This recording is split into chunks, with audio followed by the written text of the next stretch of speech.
up with Get Low Records was, I'm going to keep it all the way 100 on this interview. H Money Bags, like you said, H Money Bags, G to K, they was the first two artists, you know what I mean, I fucked with, like, ever. I grew up with them. H Money Bags did some ill shit we ain't got to get into, but he caught himself a bid, you know what I mean? Did 9 years. He about to come, he should be coming home in like another year or a year and a half. G to K, you know what I'm saying? G to K had signed to Carter Faculty, which was Jay's other label. And I was just like managing them. But then, you know, G to K got to a point like this industry could get you frustrated for him. And I knew where he was at. Even though we never had the verbal conversation, I still knew where his mind was at. And he just was frustrated with the whole thing and was just like, yo, I want to take a break from it. I'm going to do my own thing and see where it get me. Like, you know what I mean? That's that. Then that's where his career, like, that's where that stopped at. You know what I'm saying? We ain't like we had drama. Right.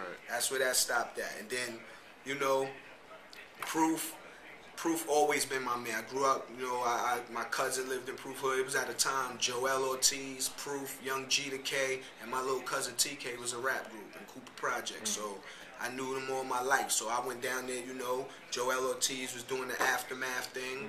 Proof, my man, we all grew up, so Proof, I snatched him up. Cali, he from Brooklyn. I met him through OG Juan. That was his man. We got in the studio, we formed that link. I linked him up. And that's how we became crew.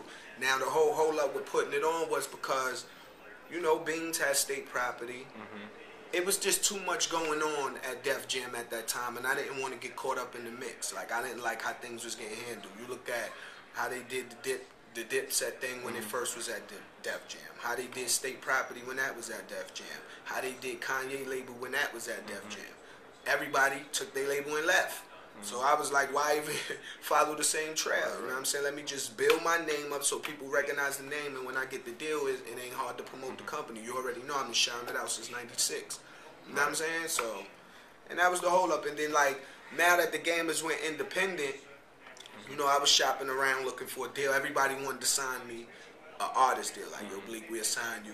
We ain't really into breaking new artists, all of this and that. But I was like, nah, I ain't taking it. You know what I mean? Until I get a label deal where I can help my peoples out, I wasn't really with nothing. I just won't put no music out. I just told my homie, do my mixtapes and do my thing. But then, you know, I met Marcus through my lawyer.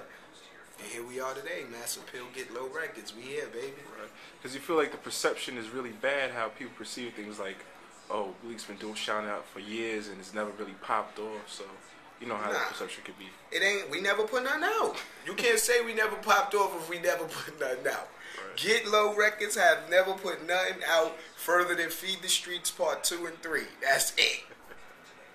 Cool.